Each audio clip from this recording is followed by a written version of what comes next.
Hello students, आज हम आप लोगों के बीच डिस्कस करने वाले हैं सॉल्यूशन चैप्टर का एक टॉपिक है मोलरिटी एंड नॉर्मलिटी में रिलेशन, यानी मोलरता और नॉर्मलता में संबंध। ठीक है, तो हम पहले से मोलरिटी नॉर्मलिटी का फॉर्मूला लिख चुके हैं। मोलरिटी का फॉर्मूला क्या होता है? Moles of solute upon volume of solution in litre, यानी 1 लीटर बिलियन में विलेय का जितना मोल उपस्थित होता है उसे मोलरता कहते हैं। 1 लीटर बिलियन में विलेय का यानी number of moles of solute present in 1 litre of solution is called molarity. ठीक है, मोलरता बराबर लिख दिया विलेय का मोल बटा बिलियन का आयतन लीटर में। मोलरता को कैपिटल एम से डिनोट करते हैं और मोल को एन से, ठीक है, और वॉल्यूम ऑफ सॉल्यूशन को लीटर कर दिया। ठीक है, वॉल्यूम को भी से लीटर में कर दिया, इसको इक्वेशन 1 मान लिया। ठीक है, और समझिए नॉर्मलिटी का फॉर्मूला क्या होता है? Number of gram equivalent of solute present in 1 litre of solution, यानी 1 लीटर बिलियन में विलेय का जितना ग्राम तुल्यांक या तुल्यांक कह दीजिए। ठीक है, ग्राम इक्विवेलेंट या equivalent of solute present in 1 litre of solution, 1 litre billion में विलेय का जितना ग्राम तुल्यांक या तुल्यांक उपस्थित रहता है उसे क्या कहते हैं? नॉर्मलिटी कहते हैं। ठीक है, नॉर्मलता कहते हैं। नॉर्मलता क्या हो गया? विलेय का ग्राम तुल्यांक या तुल्यांक, विलेय का ग्राम तुल्यांक या तुल्यांक बटे बिलियन का आयतन लीटर में। तो नॉर्मलिटी को डिनोट करते हैं कैपिटल एन से। ये भी आपका टेम्परेचर से इफेक्ट होता है और ये भी टेम्परेचर से इफेक्ट होता है।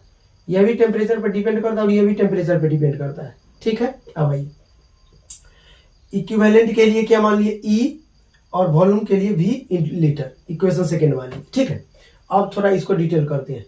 विलेय का मोल, मोल का फॉर्मूला क्या होता है? मोल का फॉर्मूला क्या होता है? Mass by molar mass, mass by molar mass, यानी ग्राम में द्रव्यमान बटे अनुभार या आणविक द्रव्यमान। ठीक है, मास बाई मोलर मास या मोलिकुलर वेट, मोल का फॉर्मूला। ठीक है, आइए अब हम लोग को चाहिए ग्राम तुल्यांक, ग्राम इक्विवेलेंट। तो ग्राम इक्विवेलेंट, ग्राम तुल्यांक बराबर क्या होता है? Mass by equivalent mass. Gram equivalent यानी ग्राम तुल्यांक बराबर क्या होता है? तो ग्राम में द्रव्यमान बटे समतुल्य भार या तुल्यांकी भार, इक्विवेलेंट वेट, इक्विवेलेंट वेट या इक्विवेलेंट मास। ठीक है, अब आइए इक्विवेलेंट मास क्या होता है? तो molar mass upon x, molar mass upon x. X को सीधा कर दीजिए वैलेंसी, एक्स को कर दीजिए वैलेंसी, क्या कर दीजिए? वैलेंसी, है ना। तो एक्स क्या है? देखिए एसिसिटी हो सकता है, बेसिसिटी हो सकता है, अम्लीयता हो सकता है, क्षारीयता हो सकता है, उसके बाद नंबर ऑफ आयंस हो सकता है, या केटाइन या एनाइन की संख्या, नंबर ऑफ केटाइन या एनाइन हो सकता है, उसके बाद वैलेंसी हो सकता है। तो जनरली आप वैलेंसी लेके चलिए। ठीक है, कितना चार्ज रहेगा सो जिसे इक्विवेलेंट वेट निकालना है तो हम लोग क्या करते हैं कि HCl का, मान लीजिए कि HCl का इक्विवेलेंट वेट पूछ दिया, तो इक्विवेलेंट वेट निकालने के लिए क्या है फॉर्मूला? मोलर मास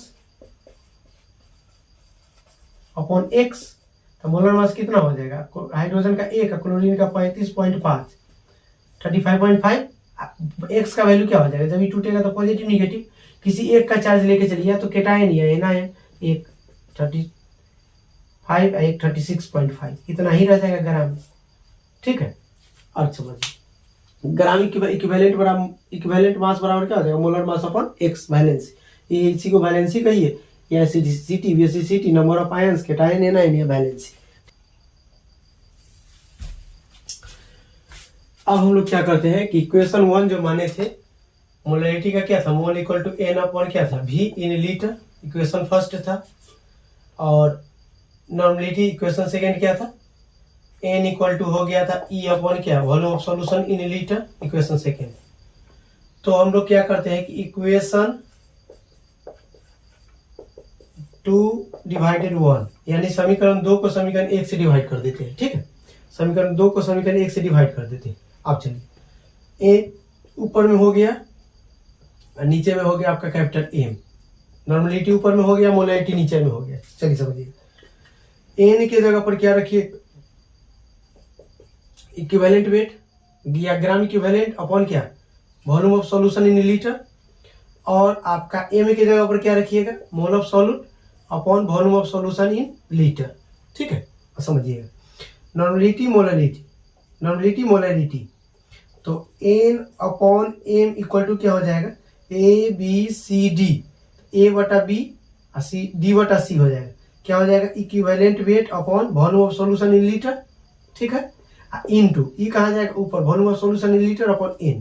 तो वॉल्यूम से वॉल्यूम कैंसिल हो गए, ये भी लीटर में, ये भी लीटर में, कैंसिल हो गया, बचा क्या, एन इक्वल टू क्या हो गया, N upon M equal to क्या हो गया, ई अपॉन क्या, एन।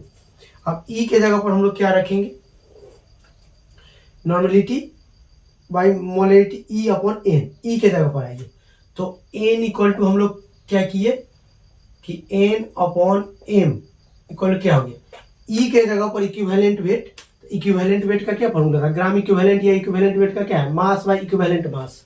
तो ऊपर में रख दिया हम लोग mass by equivalent mass, equivalent mass यानी ग्राम में द्रव्यमान बटे समतुल्य भार या तुल्यांकी भार, और एम के जगह पर क्या है, एन, एन मोल, मोल के क्या है formula, mass by molar mass, mass by molar mass, gram में द्रव्यमान बटे अनुभार। तो इसके जगह पर रख दीजिए मास बाय मोलर मास, ठीक है, मास बाय मोलर मास, यहां तक ठीक है। अब ई तो फाइनल आ चुका है, इक्विवेलेंट मास समतुल्य भार या तुल्यांकी भार, ये इक्विवेलेंट मास बराबर क्या होता है, ठीक है, इक्विवेलेंट मास बराबर क्या होता है, molar mass upon X, valency molar mass upon x. तो इसके जगह पर आपको बदलना पड़ेगा, तो ऊपर का कहानी ऊपर कीजिए, एन, ठीक है, एन अपॉन एम क्या हो जाएगा बोलिए, ये क्या हो गया, मास, मास ऊपर है, ठीक है, नीचे क्या हो जाएगा, मास के नीचे equivalent equivalent mass equal to क्या हो जाएगा, मोलर मास अपॉन एक्स, क्या हो जाएगा, मोलर मास अपॉन एक्स बराबर यहां है, अभी ई पार्ट तीनों ऊपर हो गया, ठीक है। अब नीचे का कहानी है मास अपॉन मोलर मास, ठीक है, मोलिकुलर वेट या मोलर मास एक होता है, ऐसे भी मास मास से मास कैंसिल आपको दिख रहा होगा, ये भी कैंसिल दिख रहा होगा, चलिए समझिए।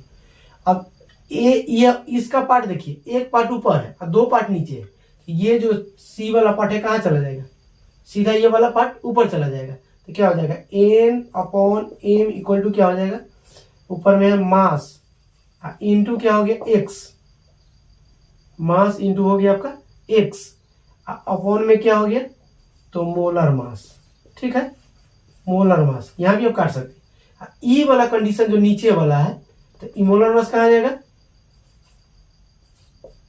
मोलर, इसको स्मॉल एक्स मानिए तो आसानी रहेगा समझने के लिए, ये तो इंटू वाला है, ठीक है, मोलर मास अपॉन क्या हो जाएगा, मास, तो मास से मास कैंसिल, अब मोलर मास से मोलर मास कैंसिल, क्या बचा, N upon M equal to क्या हो, एक्स, इसको उधर अगर भेजिएगा तो क्या हो जाएगा, एन इक्वल टू क्या, एक्स इंटू एम, यही आपका फाइनल फॉर्मूला आया नॉर्मेलिटी और मोलरिटी में रिलेशन। एक्स क्या हो जाएगा, एन हो जाएगा आपका क्या, नॉर्मेलिटी, नॉर्मेलिटी क्या होता है, यूनिट इक्विवेलेंट पर लीटर, या इसी को कैपिटल एम लिखते हैं। उसके बाद आपका एम हो गया क्या, मोलरिटी, ठीक है, एम क्या हो गया, मोलरिटी, इसी यूनिट क्या होता है, इसका लिखते हैं मोल पर लीटर, और एक्स आपका हो गया क्या, x valency factor, valency factor, ठीक है, संयोजकता गुणांक, संयोजकता गुणांक। यहां तक क्लियर है, एक बार और फिर से समझा देते हैं। मोलरिटी का फॉर्मूला क्या होता है, number of mole of solute upon volume of solution in litre, विलेय का मोल अब बटा बिलियन का आयतन लीटर में, तो विलेय के मोल, मोल को एन मान लिए, आयतन को वॉल्यूम भी लीटर में। नॉर्मेलिटी का क्या होता है, gram equivalent of solute upon volume of solution in litre, यानी ग्राम तुल्यांक, विलेय का ग्राम तुल्यांक अब बटे बिलियन का आयतन लीटर में, ग्राम तुल्यांक के लिए ई माने और वॉल्यूम ऑफ सॉल्यूशन के लिए भी माने, ठीक है, बिलियन का आयतन भी हो गया। इक्वेशन फर्स्ट, इक्वेशन सेकेंड, दो को एक से डिवाइड कर दिया, तो इक्वेशन 2 डिवाइडेड बाई 1 क्या हो गया, एन अपॉन एम,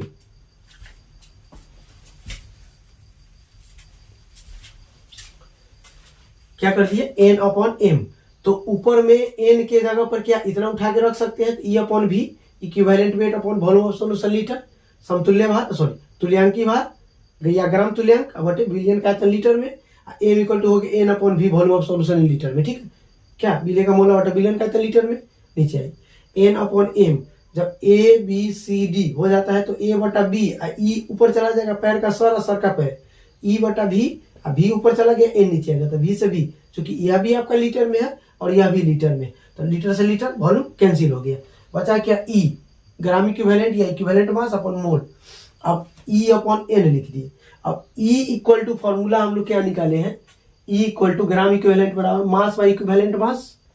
तो E के जगह पर हम लोग ने रखा, E के जगह पर केवल ऊपर मास बाई इक्विवेलेंट मास, और नीचे में आपका मोल है, तो मोल का फॉर्मूला क्या होता है, मास बाई मोलर मास या मोलिकुलर वेट, ग्राम में द्रव्यमान बटे अनुभार, ग्राम में द्रव्यमान बटे अनुभार रख दिए। आइए अब इक्विवेलेंट मास का फॉर्मूला क्या होता है, इक्विवेलेंट मास समतुल्य भार का, मोलर मास अपन एक्स या वैलेंसी, ठीक है, समतुल्य भार का तुलनांकी भार का, मोलर मास या ठीक है अनुभार।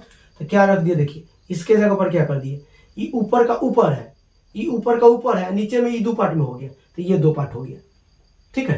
तो ये ऊपर अकेले है, ये दो पार्ट हो गया, तो नीचे वाला कहाँ चला जाएगा, सीधा ऊपर, तो मास इंटू एक्स हो गया, यहाँ देखिए मास इंटू एक्स हो गया, और नीचे में हो गया मोलर मास या मोलिकुलर वेट, इसको पलटिएगा तो मोलर मास कहाँ जाएगा, ऊपर, और मास अपन नीचे। ऐसे भी आप मास से मास कैंसिल कर सकते हैं, मोलर मास से मोलर मास कैंसिल, बच जाता है एक्स, ठीक है, बचा एक्स। तो N upon M equal to क्या हो गया, एक्स, तो क्या हो जाएगा, N equal to x into M.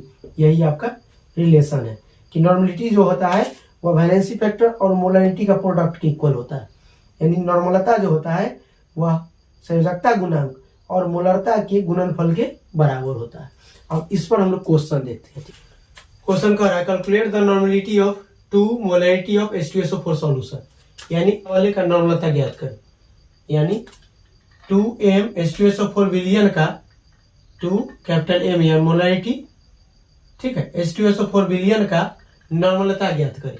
तो अब यहाँ फॉर्मूला हम लोग निकाल लिए, n इक्वल टू क्या हो गया, x इंटू एम, ठीक है, x इंटू एम। यहाँ तक हम लोग आ चुके हैं, ठीक है, यहाँ तक हम लोग आ चुके हैं। तो फॉर्मूला क्या है, गिवन क्या दिया है, देखिए m के जगह पर क्या रखना है, 2, मोलरिटी कितना दिया, 2, ठीक है, 2 दिया, और आपको निकालना क्या है, normality, n equal to what.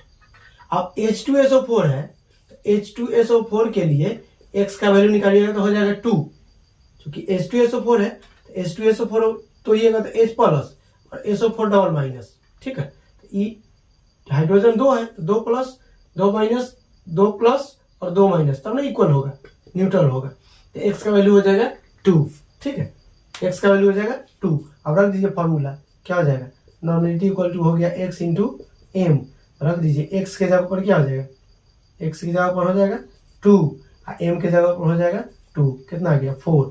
Unit अगर लिखिएगा तो इक्विवेलेंट अपॉन लीटर, नहीं तो कैपिटल एन लिख दीजिए।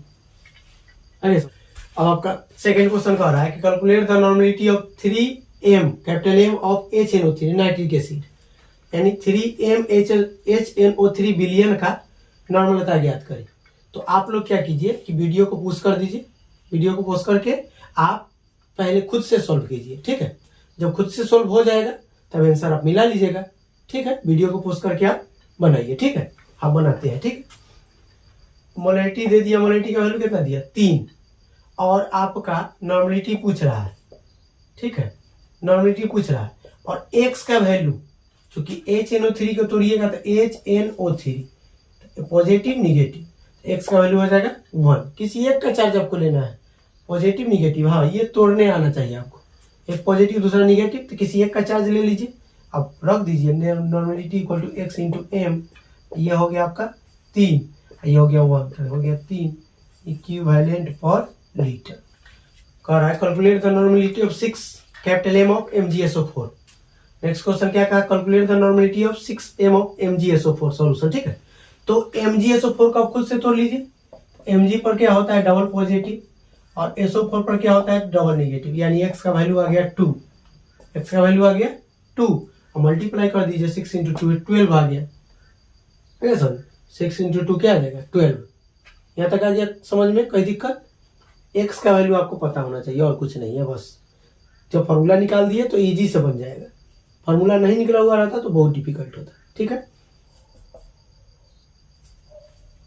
अगला क्वेश्चन क्या कर रहा है, calculate the molarity of 6n, ठीक है, H3PO4 सॉल्यूशन।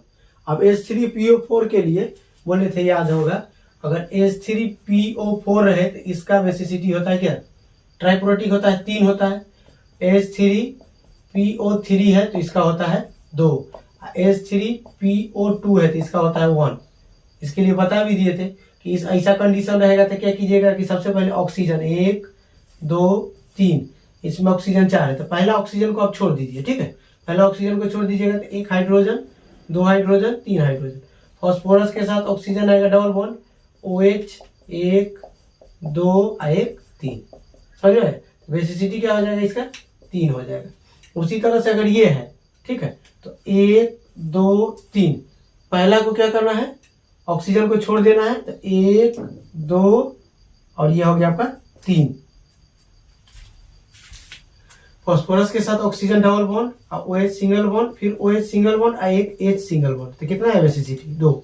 उसी तरह से उसका निकलिएगा तो 1 आ जाएगा। पहला ऑक्सीजन को छोड़ देना है, ठीक। अब आइए हम लोग निकाल देते हैं इसके लिए।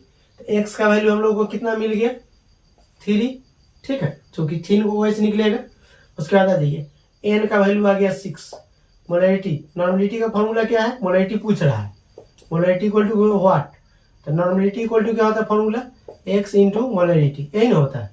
तो नॉर्मलिटी रख दीजिए 6, EX का वैल्यू हो गया आपका 3 इंटू एम, इसको इधर भेजिएगा तो 6/3 कैपिटल M इक्वल टू सीधा कर दीजिए कितना हो जाएगा 2। आगे यूनिट क्या हो जाएगा तो मोल पर लीटर। जैसा लगा वीडियो कमेंट करके बताइएगा। मेरा प्रयास कैसा रहा, आप लोग को समझ में आया या नहीं आया, ठीक है। छोटा सा टॉपिक था, खत्म कर दिए, ठीक। फिर मिलते हैं नेक्स्ट वीडियो में, तब तक के लिए धन्यवाद।